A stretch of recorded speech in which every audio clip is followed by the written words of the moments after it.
Unahin po natin sa ating pagtatag price ang talong. Sa talong po natin, pinakamababa niya, 25 ang isang kilo, asking price. Meron pong pinakamataas, 40 pesos per kilo. 30 to 40 pesos per kilo ang asking price. Sa dominong talong naman po, yung pinakamababa niya, 15 pesos hanggang 20 pesos per kilo. Yung pangmol po, 35 pesos per kilo asking price.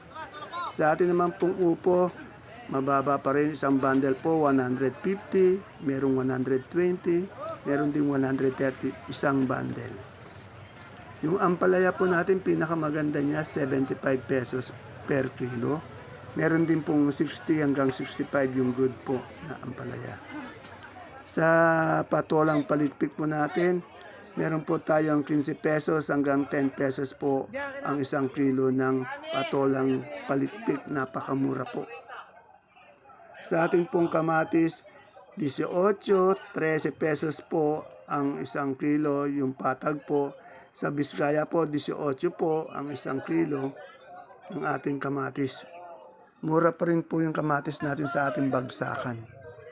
Sa ating pechay naman po, meron tayong 20 pesos po ang isang kilo ng ating pechay. Sa mustasa naman po, nasa 30 pesos po ang ating per kilo. Sa Sophia kalabasa po, meron po tayong 18 hanggang 20 pesos per kilo. Update naman po natin sa kalamansi natin, 1,008 hanggang 1,009 isang buriki o red bag, 30 kilos po yan. 1,8 to 1,9 po ang asking price ng kalamansi. Sa ating pong bonitong ampalaya, meron po tayong 25, 20 pesos per kilo ng ating bonitong ampalaya. Yung iba meron pang 15 pesos. Sa sibuyas po natin na isang bundle po na 10 kilo, local, 500 po yung big, yung good size naman po, 430 pesos per red bag 10 kilo. Sa pula naman po natin, yung big po natin, 420 po, isang red bag. Sa good size naman po, 500 pesos po isang red bag or 10 kilos. Sa bawang po natin, 5 kilo po yan, super white, yung malaki po, 500 po. Yung ating small po, 420 po. Isang bag po or 5 kilos. Sa kanso naman po natin, meron po tayong 420 po ang isang bundle or 5 kilos. Sa munggo po natin na kintab, 25 kilos po isang sako, 950 po. Kintab po yan ha. Sa atin naman pong munggong labo po, 25 kilos din po na isang sako, 2,500. Sa ating pong mais, yung ating pong dilaw, 18 ang isang kilo or 180 isang bundle. Sa puti naman po, 28 pesos per kilo or 280 isang bundle.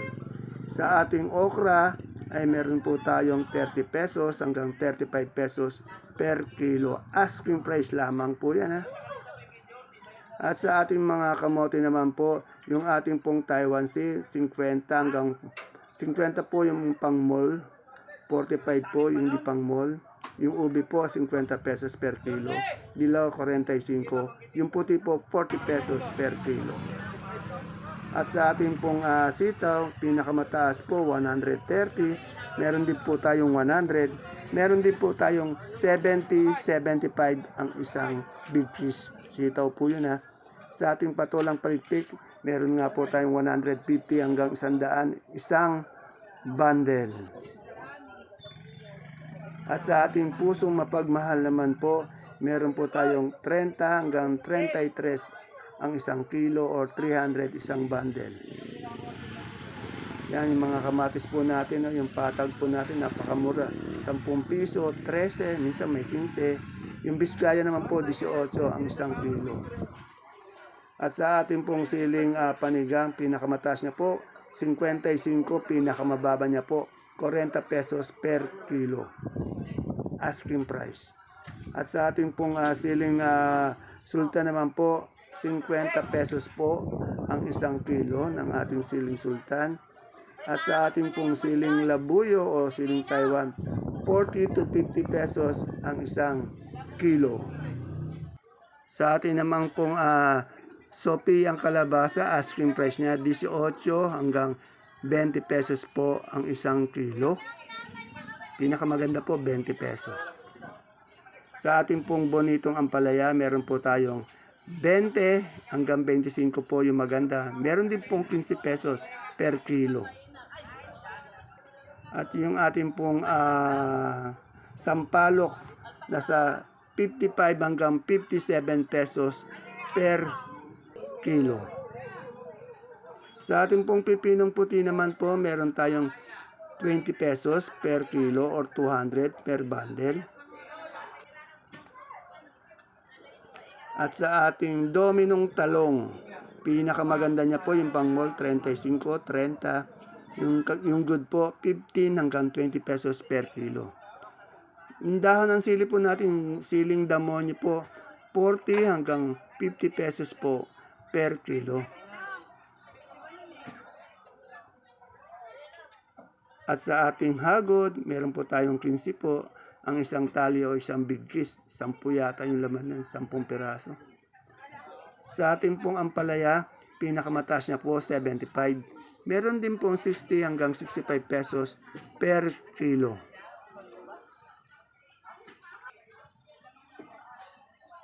Yung sigarilyas po natin, ito medyo yung umaangat sa ating bagsakan. Sigarilyas po natin, 130 hanggang 120 po ang isang kilo. Sa ating po yan, yung mustasa po natin, 30 pesos po ang isang kilo ng ating mustasa. Sa mani naman po natin, meron tayong 70 pesos ang isang kilo ng ating mani. At sa ating repolyo po, isang bundle ay nasa 150 po. Malalaki yung repolyo, berde po, maganda. At yung sa ating Pechay Bagyo ay nasa 200 pesos po ang isang bundle. Sa ating leeks po ay 80 pesos isang kilo. Sa celery po 80 pesos din. Sa sayote po natin 400 pesos po ang isang bundle. Sa ating pong carrots, 1,000 po. Medyo umangat po yung ating carrots. 1,000 po isang bundle. Sa ating patatas naman po, nasa 480 po yung malaki. Kasunod po nyo, meron din 450. Kasunod po nun, may 400. Isang bundle. Ayan po yung leeks natin. 80 pesos po ang isang kilo ng ating leeks. Maganda yung dahon ng leeks. Sa ating namang pong celery, ganun din po. Meron din 80 pesos isang kilo ng leeks. Ang celery pala. Pareho po sila ng leeks. Sa ating pong broccoli, 70 pesos po ang isang kilo. Yan po yung ating saluyot. Saluyot po, 20 pesos po ang isang tali. Sa ating kamote naman po, talbos ng kamote, 10 piso po ang isang tali. Sa ating turo, meron po tayong turo, 50 pesos po ang isang kilo ng turo. At yung ating pong hagod, 15 pesos isang tali. Sa ating mga galyang naman po, yung galyang natin na pula, 35 ang isang kilo. Yung puti, 38 po ang isang kilo. Yung ating sinibuyas po, 70 hanggang 75 pesos per kilo. Sinibuyas po yun Sa luya po natin, pinakamaganda po 110. Meron din po tayong 90, 80 pesos yung mga good na luya. Medyo maliit ng konti. Sa ating pong supremang kalabasa naman po, ang isang kilo po ng malaki natin ay nasa 27. Yung big, medium po 25. 20 naman po yung small. Ayan po yung ating cauliflower po. Meron po tayong 70 pesos per kilo. Ayan po yung okra natin. Magaganda yung okra. 30 hanggang 35 po ang asking price. Sa ating pong bonitong ampalaya, meron po tayong 10 pesos yung mura. Meron din po tayong 20 hanggang 25 po. Medyo mura yung bonito ang palaya natin. Sa kalabasang haba, 15 pesos po o 150 isang bundle.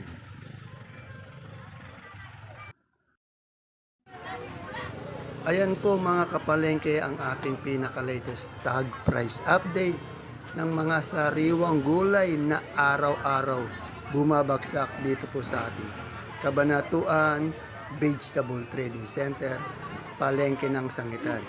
Please don't forget to subscribe sa ating YouTube channel Dan TV Mr. Palengke para po sa inyong araw-araw na pag-update ng mga presyo ng gulay dito sa ating bagsakan.